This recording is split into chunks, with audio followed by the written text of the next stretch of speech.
জানেন কি, বানররাও ওয়েটার হিসেবে কাজ করতে পারে। কাওরো ওতোশুকা টোকিওর কাছে অবস্থিত দ্য কায়াবুকিয়া ট্যাভার্ন নামক একটি ঐতিহ্যবাহী জাপানি রেস্তোরাঁর মালিক। এই রেস্তোরাঁটি তার বিশেষ বৈশিষ্ট্যের জন্য বিখ্যাত। চেকার শার্ট পরা মাকাক বানররা এখানে পরিবেশন করে। এই লোমুশো ওয়েটাররা সবসময় নিখুঁত পরিষেবা দিতে না পারলেও গ্রাহকরা তাদের ভুল ত্রুটি মার্জনা করে দেন।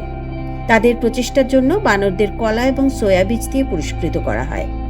মাকাকরা ওতোশুকার পোষা প্রাণী এবং ওয়েটার হিসেবে তাদের নিযুক্ত করার ধারণা আসে যখন ফুকুচান নামক একটি বানর প্রথম বানর পরিণত ওয়েটারকে অনুকরণ করে একটি টেবিলে নিজে থেকে একটি ন্যাপকিন নিয়ে যায়।